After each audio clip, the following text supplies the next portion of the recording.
In every corner of the capital, vendors are busy at work. In baskets and on newspaper spreads on the ground, they're selling grasshoppers to passers-by, who are eager to fetch them at a good price.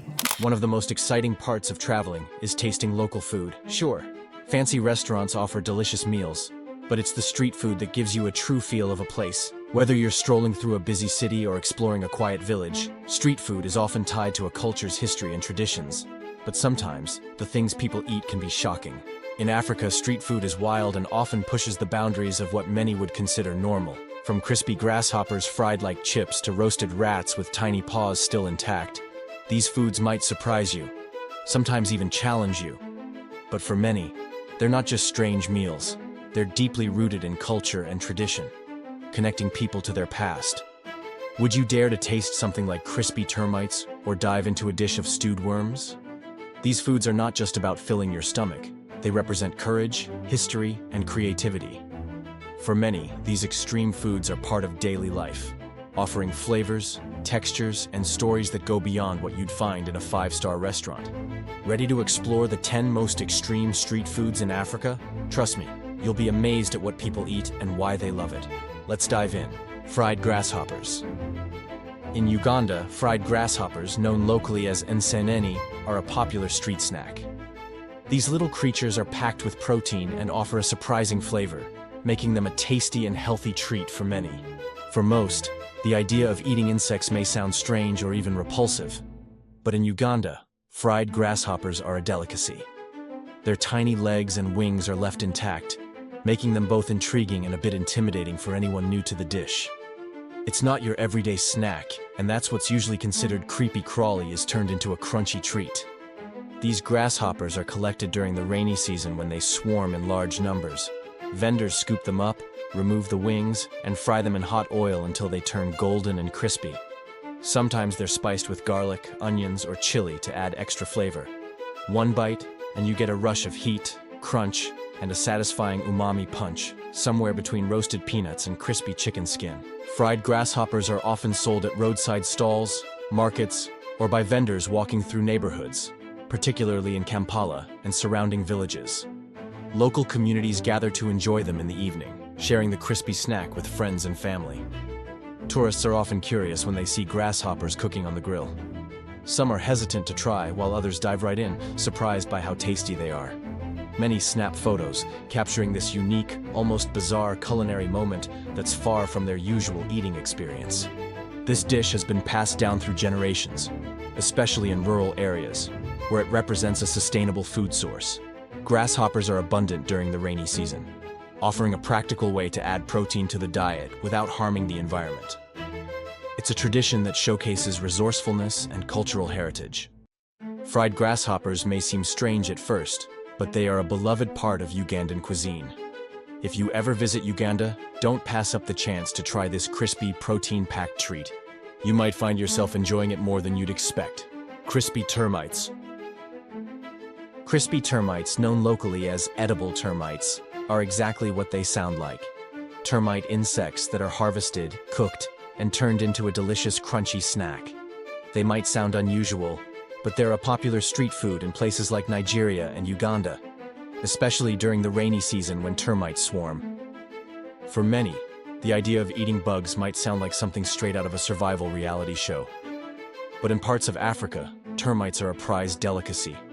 The extreme part? They're plucked right from termite mounds and then roasted or fried to perfection. What many would consider a pest is transformed into a delicious, crunchy treat. Crispy termites are gathered after the first rains of the season when they emerge from their mounds in large numbers, flying around in a cloud. Villagers collect the termites, often using nets or their hands, and then clean them before cooking. They are either roasted over an open flame or fried until golden and crispy. The smell of roasting termites wafts through the air, a mixture of earthy, smoky aromas that might be unfamiliar but undeniably enticing. The final crunch? Absolutely satisfying. Many tourists wrinkle their noses at first, but once they try it, the crispy, nutty flavor often surprises them. It's not uncommon to see people snap pictures of the process, with termite-filled pans sizzling under the heat of open flames. Talk about a "what sorcery is this" moment. Termites have been a part of African diets for centuries. They are considered a good source of protein, especially in rural areas where access to meat can be limited. Eating termites is also a way of celebrating the arrival of the rainy season. Harvesting these crunchy critters is a communal activity, and it's not unusual for families to gather around a fire to enjoy them together. They may not be for everyone, but if you're feeling adventurous, you might just find yourself joining the locals in crunching down on these tasty little insects. After all, in the world of street food, sometimes the most unusual snacks are the most unforgettable. Chichinga. Chichinga, or kebabs, is one of the most mouth-watering street foods you'll find in the streets of Ghana. Think of it as juicy chunks of beef, sometimes chicken or goat, skewered on a stick, seasoned with a blend of spices, and grilled over a smoky charcoal fire until it's perfectly charred on the outside and tender on the inside. If there were a food that could make a carnivore weep with joy, it would be chichinga. The extreme part? It's the street theater. Vendors don't just grill chichinga, they perform an entire culinary ritual. The preparation of chichinga is an art form. First, the meat is marinated in a blend of spicy, savory seasonings. Think garlic, ginger, chili, and a hint of curry powder. Once the meat is coated in the marinade, it's skewered and ready for action. The kebabs are then grilled over an open flame, the heat of the coals turning the outside crispy and brown while keeping the inside juicy. The best part? They're often served with a side of spicy pepper sauce or fried plantains, making it a full-on flavor explosion in your mouth. Chichinga is everywhere in Ghana, on street corners, outside busy markets, or near nightclubs. It's a food that unites all walks of life, from commuters grabbing a quick bite to partygoers fueling up for a night out. You'll find vendors calling out to passers-by with their smoky skewers, and if you're lucky, you might even spot a few locals standing by the grill, eagerly waiting for their chichinga to hit the perfect level of charred crispness. For those unfamiliar with it, chichinga can be a bit of an eye-opener. Imagine biting into it for the first time. The outside crispy with just the right amount of char. The inside juicy and spiced just enough to make you break a sweat. Tourists often find themselves coming back for more. It's a crowd pleaser, and if you're not used to the heat, you might find yourself questioning if you've bitten off more than you can chew, until the next bite pulls you right back in. In Ghana, eating chichinga is almost a rite of passage. It's the perfect food for social gatherings, street parties, or even casual hangouts. It's as much about the community vibe as it is about the food itself. So if you ever find yourself wandering the streets of Ghana, follow your nose. The sizzling sound and smoky smell will lead you right to the best kebab of your life. And trust us, your taste buds will thank you. Bunny chow. Now let's talk about one of South Africa's boldest creations, the bunny chow. It's a sandwich, but not just any sandwich. It's a hearty loaf of white bread, hollowed out like a cozy little bowl, and then packed with spicy curry, beef, chicken, or even mutton. This isn't your typical sandwich. What sets bunny chow apart is its origins and the boldness of its flavors. It's not just a meal, it's an entire street food revolution. The concept of stuffing curry into bread might sound simple, but the flavors. Oh, the flavors. The curry packs a punch with a spicy kick that hits your senses in a way only South African street food can. The bread soaks up the curry juices, becoming a part of the dish, giving you an explosion of flavor in every bite. How is it prepared? First, a loaf of white bread gets sliced, and the soft, pillowy interior is scooped out, leaving a hollowed-out shell. Then, it gets filled with a rich, aromatic curry made from tender pieces of meat, slow-cooked in a spicy, saucy blend of onions, tomatoes, garlic, and spices. The curry is packed into the bread, and then the whole thing is wrapped in a napkin for easy street consumption. No need for fancy plates, just grab it, bite in, and let the curry burst in your mouth. Bunny chow is an absolute staple in the streets of Durban, South Africa. Whether you're strolling through the lively markets, catching a street vendor near the beach, or visiting a corner shop, you'll find bunny chows being served up fresh and fast. It's one of those iconic street foods that doesn't need a fancy restaurant to shine. For many first-timers, the sight of a hollowed-out loaf filled with curry might raise an eyebrow. But then, they take that first bite, and it's like fireworks in their mouths. The heat from the curry, combined with the soft bread, is a sensation unlike anything most have ever experienced. Some tourists are a bit taken aback by the messiness of it all, but once they get past that, they're hooked. Is it soup? Is it curry? No, it's magic in a bun. They'll be back for more, trust us. Bunny chow was born in the Indian community of Durban in the 1940s, during the days of apartheid. Street vendors would serve curry to workers, but they didn't have enough bowls. So they turned to bread as an edible container, making it an instant hit. Over time, it became a symbol of ingenuity and resilience, a dish born out of necessity, but loved by everyone, no matter their background. Bunny chow is the kind of dish that makes you pause and say, whoever thought of this is a genius. Whether you're sitting on a street corner, eating with your hands, or watching a vendor chop, scoop, and serve with impressive skill, there's a performance element to bunny chow that makes it unforgettable. It's the kind of food that gets people talking, laughing, and sharing stories as they savor every spicy bite. So, next time you're in South Africa and you see a street vendor with a warm loaf of bread filled with curry, don't hesitate.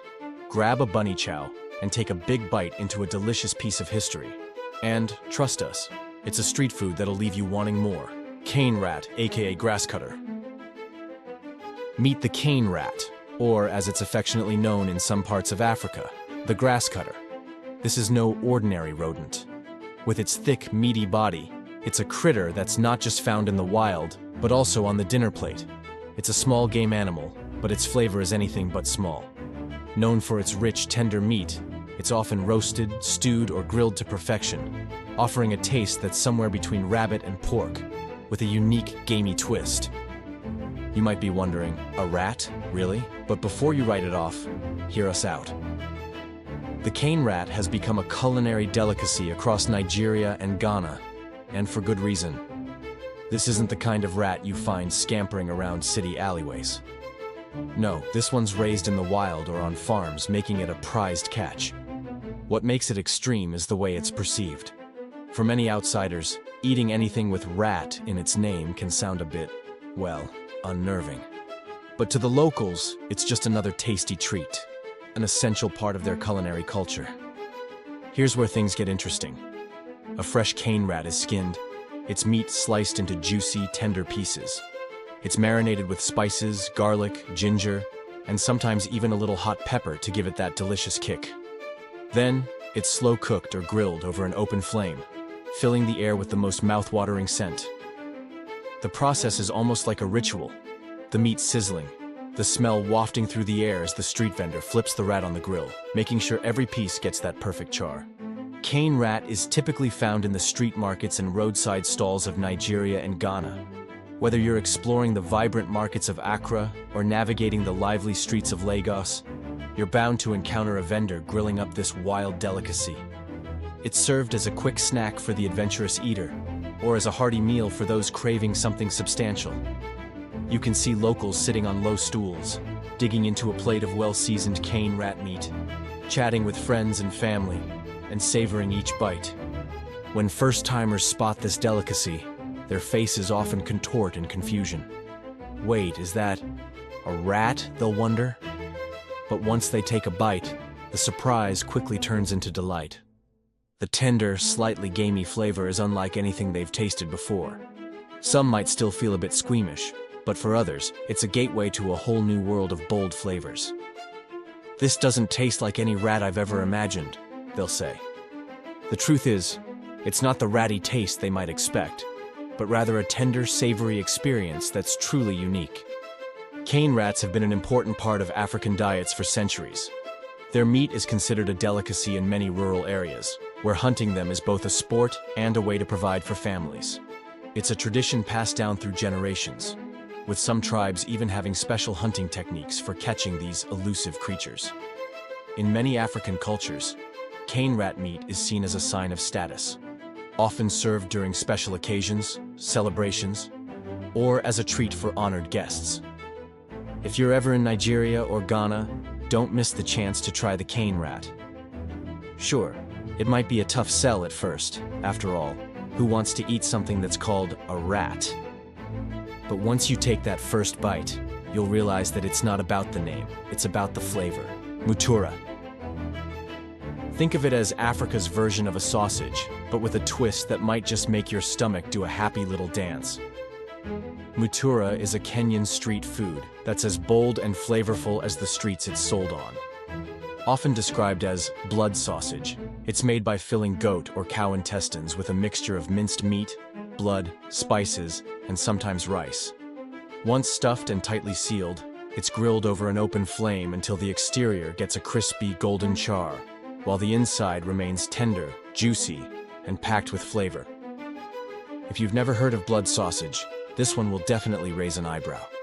But before you scoff, consider this. Mutura is not just about the ingredients, it's about the experience. The unusual part isn't just the blood or the intestines, it's the fact that what many might consider undesirable parts of an animal are treated with respect and turned into something absolutely mouth-watering. To outsiders, it might sound a little intimidating, but to Kenyans, it's pure street food magic. To prepare it, first, the intestines are cleaned thoroughly, then filled with a fragrant blend of minced meat, often goat or beef, garlic, onions, and a mix of traditional spices. The secret ingredient? The blood, which helps bind everything together, creates a rich, slightly metallic flavor that's perfectly balanced by the earthy spices. After being stuffed, the sausages are skewered and grilled until they're golden brown, crispy on the outside and soft on the inside.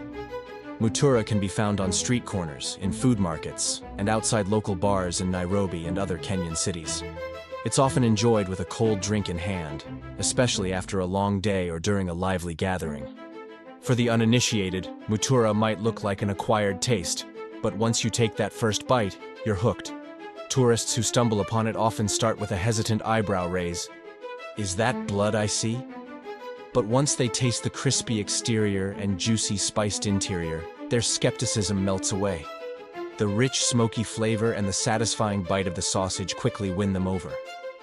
It's like a whole new world of flavors in one bite, one visitor might say, while another compares it to the familiar sausages of Europe, but with a wild, exotic twist.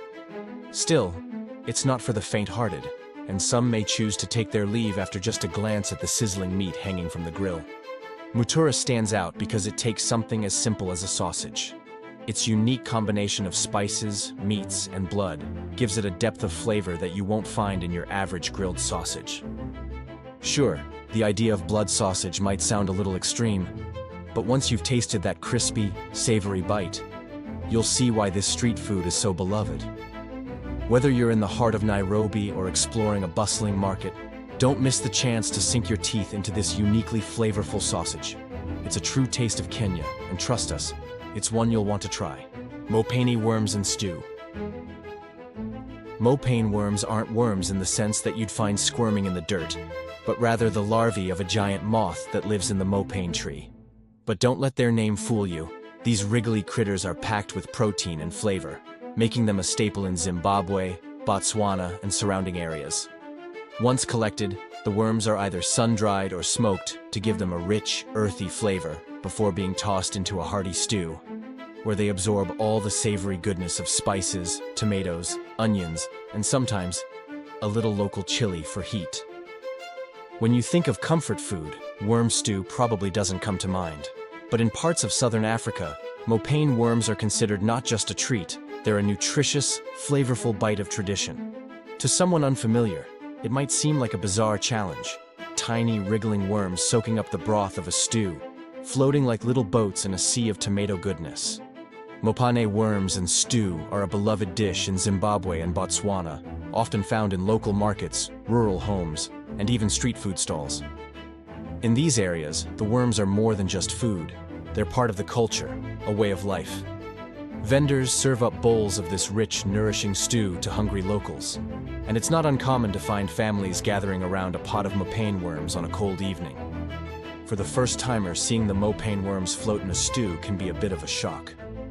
Wait, are those really worms? Someone might whisper, eyeing the wriggly creatures bobbing in the broth. But once they take a bite, their initial hesitation quickly turns into curiosity. It's actually not that bad, many are surprised to find. The worms have a chewy texture that's similar to mushrooms or meat, while the stew itself is rich and flavorful. To locals, eating mopane worms is as normal as having chicken or beef. But for outsiders, the dish presents a fascinating challenge to taste buds and perceptions. What sorcery is this? Someone might joke, after finding that the worms taste nothing like they imagined. For many, eating mopane worms isn't just about sustenance, it's about celebrating local biodiversity and respecting the cycles of nature. The combination of earthy, smoky worms with the tangy, rich stew creates a completely unique flavor experience. And let's face it, there's something undeniably fun about telling your friends, "Guess what I had for dinner? Worm stew." Mopane worms and stew might sound extreme to some, but for those who've grown up with it, it's a treasured part of their culinary heritage. Whether you're enjoying it in a local market in Zimbabwe or Botswana, or trying it for the first time as a curious tourist, one thing's for sure: mopane worms and stew will leave you with a story to tell. So dare to take a bite. Who knows? You might just find yourself coming back for seconds. Giant African snails. Imagine a snail so large it could win a race with a garden-variety tortoise. No, really, these are giant African snails, and they're taking street food to a whole new level. To a visitor, they might look like something out of a science fiction movie. A huge, slimy creature gliding gracefully along the ground, its shell gleaming like a tiny weathered home. But to locals in parts of Africa, this giant is not only a delicacy, but also a culinary adventure wrapped in a spiral of mystery. When you think of snails, you might picture a French-inspired dish like escargot, plucked from delicate gardens, drizzled with butter and garlic. But the giant African snail doesn't need fancy butter sauces or even a slow, elegant pace to impress. This snail has stamina. It's hefty, it's bold, and it's perfect for the fiery, flavorful street food culture in countries like Nigeria, Ghana, and Uganda. What's the deal with these snails? The giant African snail is exactly what it sounds like: massive. We're talking snails the size of your fist, with shells that could fit in the palm of your hand. But don't be fooled by their size. They're not just big, they're packed with flavor and nutrients. When they're cooked, their meat becomes tender and juicy, tasting like a cross between seafood and lean chicken. Sort of like an ocean meets farm hybrid, with a rich, almost nutty texture. You can find them grilled, boiled, or roasted, often served with hot pepper sauces, rice, or even a generous sprinkle of spices that tingle the taste buds. What makes these snails extreme? Well, beyond their size and the fact that they're not exactly the kind of thing you'd imagine munching on at a picnic, it's the whole idea of eating them. These creatures are so large that it's almost as if you're diving headfirst into a food challenge. The thought of peeling back their shell and digging into their meaty interior feels like something straight out of a daring adventure. The thought of eating a snail might already make you scrunch your face, but throw in the giant part, and you've got a real-life spectacle. The process of getting these snails ready for the feast is almost like prepping an ancient treasure for the table. First, they're cleaned, and let's be honest, that's a job in itself, and sometimes left to purge any remnants of their natural habitat. Then comes the cooking process, where the snails are often boiled first to tenderize their meat. Once they're soft, they're skewered and roasted over a hot flame, brushed with a mouth-watering mix of garlic, spices, and sometimes even a little oil to give them that perfect char. The smell that fills the air as they roast is enough to pull anyone from blocks away, urging you to walk closer, drawn in by the heat and spice. These snails are often sold as a savory snack or a main dish, where locals and brave tourists gather to enjoy them alongside spicy sauces and rice, or even as an appetizer to share with friends. Sometimes the experience is more than just about the food, it's about the vibe. People chat and laugh, sharing stories over sizzling snails, adding an element of culture and togetherness to the experience. Let's be honest, if you've never had a snail before, the first encounter with a giant African snail might cause a wave of doubt to roll over you. What do you mean I'm supposed to eat this thing? But as you take the first bite, all that uncertainty melts away. The taste is surprisingly satisfying, rich, savory, and with a hint of smokiness that makes you wonder why you were ever hesitant in the first place. For those who are brave enough to try it, they often walk away saying something like, "Well, I didn't think I'd like it, but I could totally go for seconds." What sets the giant African snail apart from other foods is its sheer boldness. It's an ingredient that challenges perceptions, offering a little bit of what the heck magic with each bite. You don't often find food this extraordinary on your regular menu. Its dramatic size, texture, and preparation process make it a full-blown spectacle. Not only does it push culinary boundaries, but it also ties directly to the earth, to nature's rhythms, and to the time-honored traditions of using what's around us. So, if you're looking for a little adventure on your plate, the giant African snail is a must-try. After all, how often do you get to say, "I had a giant snail for dinner and it was amazing"? Akotanshi. Akotanshi is Ghana's answer to the ultimate seafood snack. Imagine cracking open a crab shell like you would a treasure chest, only to find a glorious mix of flavors and spices that hits you with a punch as powerful as the waves crashing against the shores of the Atlantic. Welcome to the world of Akotanshi, the spicy stuffed crab shells that are transforming street food across Ghana into something out of a food lover's dream. At first glance, these little crab shells might seem unassuming, just a bunch of empty, fragile exteriors. But inside? Oh, that's where the magic happens. Akotanshi is more than just a snack. It's a mini feast wrapped in the hard shell of a crab, stuffed with a blend of spicy, savory goodness. Every bite is an explosion of flavor that leaves you craving more. It's like biting into a seafood-inspired burrito, but with an African twist that makes it oh so unique. What makes Akotanshi so special? It's the surprise inside the shell, but the real star of the show is the heat. Ghanaian food isn't afraid to bring the heat, and Akotanshi is no exception. The spicy stuffing inside each crab shell is like a hot dance party for your mouth. With every bite, your taste buds get a little more of that tantalizing burn, a kick that lingers just long enough to make you reach for more. Think of it as a flavor roller coaster. A slow, smoky climb followed by a sudden, fiery drop. It's the kind of spicy that's both bold and welcoming, like a warm greeting from a friend who's been waiting to share their secret recipe with you. Vendors dish out Akotanshi from sizzling grills, carefully stuffing each shell with love and care before tossing them onto the fire, where they get that perfect crisp. The whole process is a performance, a culinary dance that draws a crowd and gets everyone excited for the flavors to come. For anyone visiting, the scene alone is worth it. You'll see the vendors expertly maneuvering between sizzling grills and sharp knives, filling the air with the delicious aroma of cooked crab and fresh spices. The shells pop and crack as they heat up, giving off that satisfying sound that promises a treat waiting for you. The rich scent of garlic and onion mingles with the fresh ocean breeze, making every step toward the stall feel like an adventure. What makes Akotanshi so irresistible? There's something deeply nostalgic and soulful about Akotanshi. It's the kind of food that brings people together, whether you're sitting with a group of friends or sharing it with family after a long day. If you're looking for something that surprises you, something that challenges your taste buds while simultaneously making you feel at home, Akotanshi is the answer. It's crunchy, spicy, and absolutely irresistible. So, what are you waiting for? Go ahead, crack open that crab shell and let the flavors whisk you away on a journey you won't forget. Boiled cow hooves, cow leg pepper soup. If you've ever walked through a busy Nigerian street market, you've probably caught a whiff of something irresistibly spicy and bold in the air. It's the unmistakable scent of boiled cow hooves, or cow leg pepper soup, a dish that's as unique as it is comforting. This is the kind of food that warms you from the inside out. So, what exactly is it?